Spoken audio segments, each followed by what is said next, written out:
പ്രിയമുള്ളവരെ, വിശുദ്ധ ബൈബിളിനെ ആസ്പദമാക്കിക്കൊണ്ട് ഞങ്ങൾ സംപ്രേഷണം ചെയ്യുന്ന ഒരു ചാനലാണ് ബൈബിൾ വചനങ്ങൾ എന്ന ഈ ചാനൽ. ഈ ചാനലിൽ കൂടി വിശുദ്ധ ബൈബിളിലെ പഴയ നിയമത്തിലെ ഉൽപ്പത്തി പുസ്തകം മുതൽ പുതിയ നിയമത്തിലെ വെളിപാടിന്റെ പുസ്തകം വരെയുള്ള എല്ലാ അധ്യായങ്ങളും ഉൾക്കൊള്ളിക്കുവാൻ ഞങ്ങൾ ശ്രമിക്കുകയാണ്.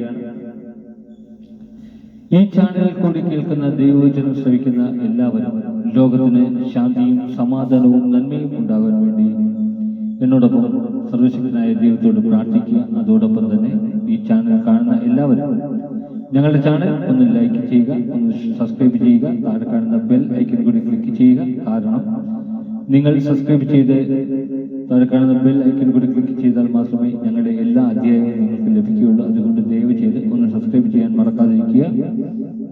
നിങ്ങൾ എവിടെയും പ്രാർത്ഥനാ നിർഭരമായ സഹകരണം തുടർന്നും സഭയും പ്രതീക്ഷിച്ചുകൊണ്ട് ഉൽപ്പത്തി പുസ്തകം 34-ാം അധ്യായം. ദീനയുടെ മാനഹാനി. യാക്കോബിന് ലയായിലുണ്ടായ മകൾ ദീന ആ നാട്ടിലുള്ള സ്ത്രീകളെ സന്ദർശിക്കാൻ പോയി. അവിടുത്തെ പ്രഭുവായിരുന്ന ഹാമോർ എന്ന ഹിവ്യന്റെ മകൻ ശെഖേം അവളെ കണ്ടപ്പോൾ പിടിച്ചുകൊണ്ടുപോയി ബലാത്സംഗം ചെയ്ത് അപമാനിച്ചു. അവന്റെ ഹൃദയം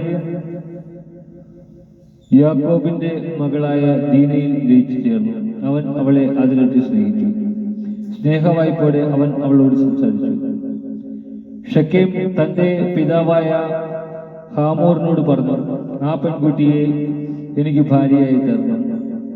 തന്റെ മകളായ ദീനയെ ശെഖേം മാനഭംഗപ്പെടുത്തിയെന്ന് വിവരം യാക്കോബ് അറിഞ്ഞു. പുത്രന്മാരെല്ലാം അവരും വയലിൽ കാലികളുടെ കൂടെ ആയിരുന്നതുകൊണ്ട് അവർ തിരിച്ചെത്തും വരെ അവൻ ക്ഷമിച്ചിരുന്നു. ശെഖേമിന്റെ പിതാവായ ഹാമോർ യാക്കോബിനോട് സംസാരിക്കാനായി വന്നു. വിവരമറിഞ്ഞ് യാക്കോബിന്റെ പുത്രന്മാർ വയലിൽ നിന്ന് തിരിച്ചെത്തി. അവർക്ക് ദോഷവും അമർഷവും ഉണ്ടായി. കാരണം യാക്കോബിന്റെ മകളെ ബലാത്സംഗം ചെയ്തത് വഴി ശെഖേം ഇസ്രായേലിന് നിഷിദ്ധമായ മ്ലേച്ഛതയാണ് പ്രവർത്തിച്ചത്. എന്നാൽ ഹാമോർ അവരോട് പറഞ്ഞു, എന്റെ മകനായ ശെഖേമിന്റെ ഹൃദയം നിങ്ങളുടെ മകൾക്ക് വേണ്ടി ദാഹിക്കുന്നു. ദയ ചെയ്ത് അവളെ അവന് ഭാര്യയായി നൽകണം. ഞങ്ങളുമായി വിവാഹബന്ധത്തിൽ ഏർപ്പെടുക. നിങ്ങളുടെ പെൺകുട്ടികളെ ഞങ്ങൾക്ക് തരിക. ഞങ്ങളുടെ പെൺകുട്ടികളെ നിങ്ങളും സ്വീകരിക്കുക. ഞങ്ങളുടെ കൂടെ പാർക്കുക. ഈ നാട്ടിൽ നിങ്ങൾക്ക് സ്വാതന്ത്ര്യമുണ്ടായിരിക്കും.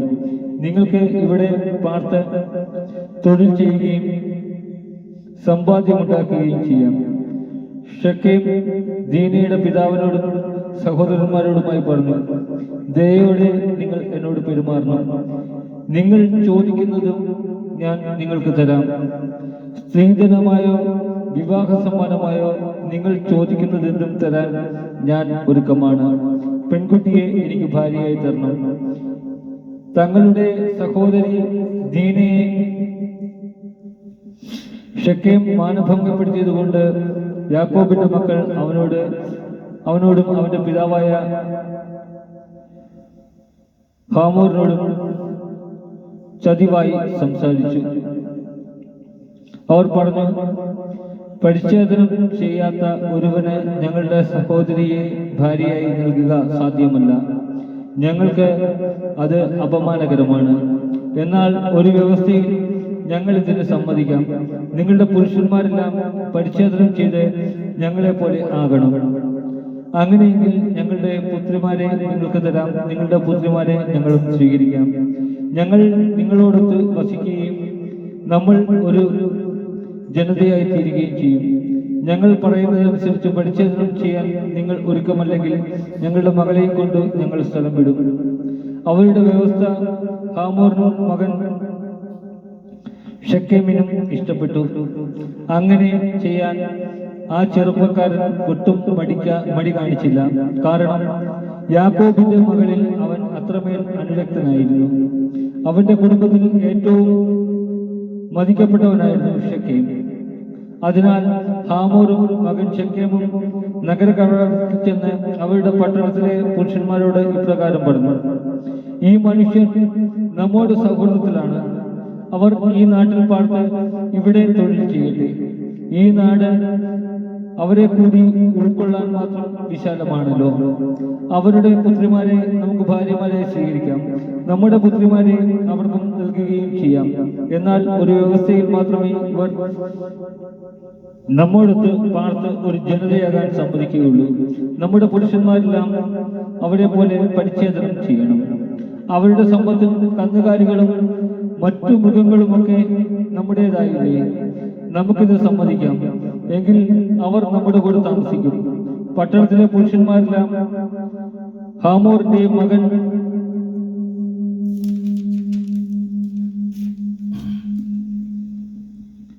ശെഖേമിന്റെയും വാക്കുകൾ കേട്ടു, പരിച്ഛേദനം ചെയ്തു. മൂന്നാം ദിവസം അവർ വേദന ചെയ്യുന്നപ്പോൾ ദീനയുടെ സഹോദരന്മാരും യാക്കോബിന്റെ പുത്രന്മാരുമായ ശിമിയോനും ലെവിയും വാളെടുത്ത് അപ്രതീക്ഷിതമായി നഗരത്തിൽ കടന്ന് പുരുഷന്മാരെ എല്ലാം ബാധിച്ചു. ഹാമോറിനെയും മകൻ ശെഖേമിനെയും അവർ വാളിനിരയാക്കി. ശെഖേമിന്റെ വീട്ടിൽ നിന്നും ദീനയെ വീണ്ടെടുത്ത് അവർ തിരിച്ചു കൊണ്ടുപോയി. തങ്ങളുടെ സഹോദരിയെ മാനഭംഗപ്പെടുത്തിയതിന്റെ പേരിൽ യാക്കോബിന്റെ മക്കൾ മരിച്ചു കിടന്നവരുടെ ഇടയിലൂടെ ചെന്ന് നഗരം കൊള്ളയടിച്ചു.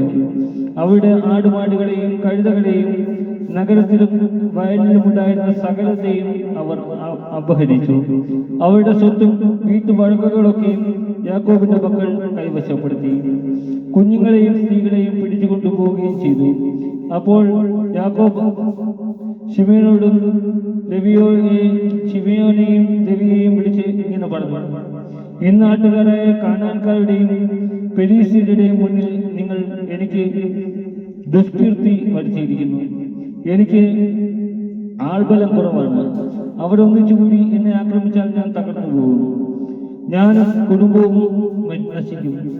അവർ ചോദിച്ചു: ഒരു വേശ്യയോട് തന്ന പോലെ അവൻ ഞങ്ങളുടെ സഹോദരിയോട് പെരുമാറിയത് എന്തിന്? നമ്മുടെ കർത്താവായ മിശിഹായെ സ്തുതി.